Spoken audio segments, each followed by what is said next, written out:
तो मैं आज अगेन दिस का सुप्रीम की न्यू एपिसोड को एक्सप्लेन करने जा रहा हूँ। एपिसोड के स्टार्ट में हम देखते हैं मिस बिंग को। वो टेंगू को बोल रही होती है उस कंपटीशन के दौरान, जिस दौरान वो वहाँ पर रोने लगती है। तभी टेंगू से बोलता है कि तुम इस तरह रो मत और सैड मत हो। जिसके बाद मिस बिंग बोलती है कि मास्टर आपकी डिसिपल इस तरह रो रही हो, लेकिन आप हंसते हंसते मुझे सब कुछ बोल रहे हो। जिसके बाद टेंगू से बोलता है कि तुम इस बार में चिंता मत करो, क्योंकि इस बार के एल्केमी सेरेमनी के अंदर तुम्हारे डिसाइपल सबसे ज़्यादा अच्छा परफॉर्मेंस देंगे और तुम्हारा नाम रोशन करेंगे। जिसकी बात सुनकर मिस बिंग बहुत ज़्यादा खुश हो जाती है और वो बोलती है कि मास्टर क्या आज रात आप यहीं रुकोगे। जिसके बाद टेंगू उसको मुस्कुराते बोलता है हाँ आज रात मैं यहीं रुकूंगा। जिसके बाद मिस बिंग और ज़्यादा खुश हो जाती है और बोलती है कि मास्टर आप इधर बैठे और मैं आपका शोल्डर मसाज करूँगी। जिसके बाद टेंगू उसकी बात नाक टालते हुए उसको बोलता है कि ठीक है। जिसके बाद हम देखते हैं कि मिस बिंग धीरे धीरे उसके शोल्डर को मसाज करने लगती है। जिस दौरान टेंगू से पूछता है कि मैंने तुम्हें जो एक्सरसाइज कंप्लीट करने के लिए दी थी, क्या तुमने उसको प्रैक्टिस की।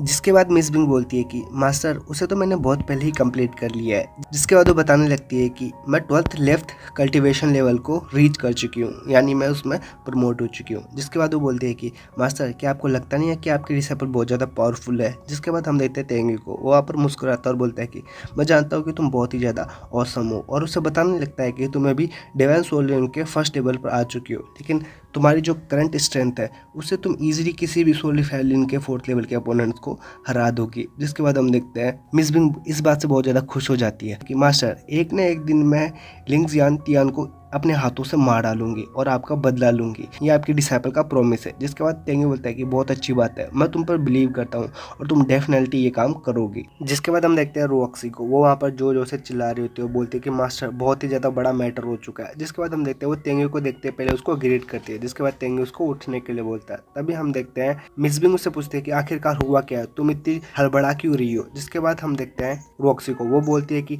3 घंटे पहले हमारे डिसाइपल्स को 4th एल्डर के डिसाइपल्स ने मार दिया।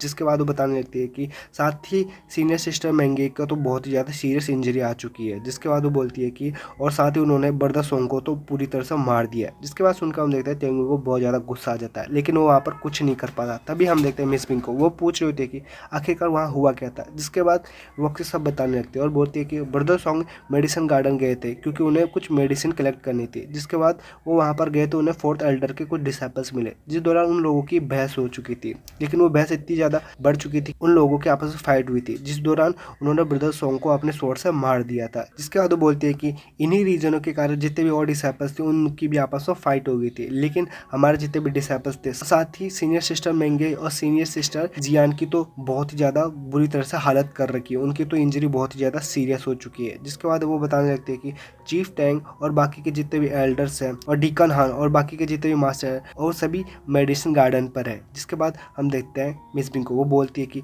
ये तो बहुत ही गलत हुआ। जिसके बाद वो टेंगू को बोलती है कि मास्टर मुझे जल्दी वहाँ जाना पड़ेगा, मैं पहले वहाँ चली जाती हूँ, बाद में आपसे मिलूंगी, तब तक आप मेरा वेट कीजिए। जिसके बाद हम देखते हैं टेंगू को, वो बोलता है कि इसकी कोई ज़रूरत नहीं है, तुम मुझे अभी होली निर्वाणा फायर दे दो। जिसके बाद वो बोलता है कि मैं तुमसे बाद में मिलने ज़रूर आऊँगा। जिसके बाद हम देखते हैं मिस बिंग ज़्यादा टाइम ना वेस्ट करते हुए वो फायर उसको दे देती है। जिसके बाद टेंगू उसको ले लेता है। तभी हम देखते हैं मिस बिंग रॉक्सी के पास जाती है और बोलती है कि जल्दी यहाँ से चलो। जिसके बाद हम देखते हैं वो दोनों वहाँ से चले जाते हैं। तभी हम देखते हैं टेंगू को, उसे बहुत ही ज़्यादा गुस्सा आ रहा होता है और बोल रहा होता है कि ये लू फिर से आ गया, लेकिन अब मैं इसे नहीं छोड़ूंगा। जिसके बाद हम देखते हैं कि वो भी वहाँ से चला जाता है। तभी सीन शिफ्ट होता है और हम देखते हैं मेंगेई और जियान की बॉडी को, जो कि बहुत ही ज़्यादा सीरियस इंजरी से गुजर रही होती है। तभी हम देखते हैं कि ब्रदर सोंग की बॉडी वहाँ पर होती है, जो कि पूरी तरह से मर चुका था। तभी ब्रदर लू उसके पास जाता है और वहाँ पर उदास होने लगता है। तभी हम देखते हैं कि वहाँ पर मिस बिंग आ चुकी थी। जिसके बाद वो वहाँ पर उदास हो जाती है और चीफ टैंक को बोलती है कि चीफ टैंक आप ही इसके बारे में कुछ कीजिए, क्योंकि इन्होंने हमारे डिसाइपल्स को मार दिया है। जिसके बाद चीफ टैंक उसको बोलती है कि तुम इसके बारे में इतना मत सोचो और मैं जो भी करूँगी वो सही करूँगी। जिसके बाद हम देखते हैं चीफ टैंक आगे जाती है और बोलती है डीकन हॉल, तुम अच्छी तरह से जानते हो मेडिसिन गार्डन के अंदर अदर्स एल्डर रहते हैं और अदर डिसाइपल इसके अंदर आना अलाउ नहीं है। जिसके बाद वो बोलती है कि इन्होंने ना ही सिर्फ रूल्स तोड़े हैं, इन्होंने तो यहाँ के डिसाइपल्स को भी मार दिया है, तो तुम ही बताओ कि रूल्स के अकॉर्डिंग अब इनके साथ क्या होना चाहिए। जिसके बाद हम देखते हैं डीकन हान को, वो बोलता है कि जो भी चीफ ने कहा उसके अकॉर्डिंग फोर्थ एल्डर के डिसाइपल्स की कल्टीवेशन को पहले ख़त्म कर देना चाहिए और साथ ही इनको भी यहाँ पर ही मार देना चाहिए। जिसके बाद हम देखते हैं ये बात सुनकर चीफ टैंग और बाकी के सारे एल्डर बहुत ज़्यादा हैरान हो जाते हैं। जिसके बाद हम देखते हैं डीकन हॉल को, वो एक स्माइल देता है और बोलता है कि लेकिन जो चीफ टैंग ने कहा मैं उसके अकॉर्डिंग एग्री नहीं हूँ। जिसके बाद हम देखते हैं चीफ टैंग को, वो बहुत ज़्यादा हैरान हो जाती है और तभी डीकन हॉल बोलता है कि जो फोर्थ एल्डर के डिसाइपल्स है वो इमोर्टल वैली के बाहर थे, मतलब जो गार्डन है उसके अंदर तो उन्होंने एंटर लिया ही नहीं था, तो इसलिए उन्होंने कोई अभी तक रूल नहीं तोड़ा। जिसके बाद हम देखते हैं मिस बिंग को इस बात से बहुत ज्यादा गुस्सा आ जाता है और वो बोलती है कि डीकन हॉर्न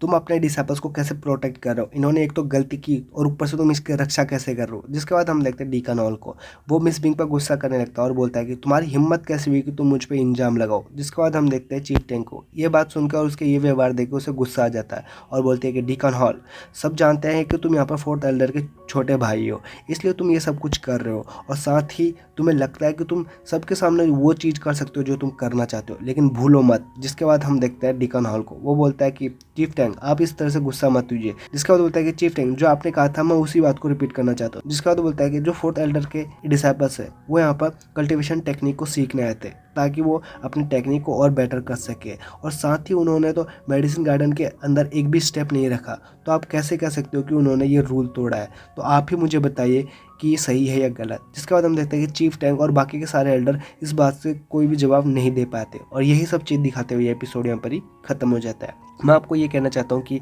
इतने दिन से वीडियो सिर्फ एक रीज़न से नहीं आ रही थी कि मेरा चैनल हैक हो चुका था। हाँ, मेरा चैनल हैक हो चुका था और अभी जस्ट रिकवर हुआ है एक दिन पहले।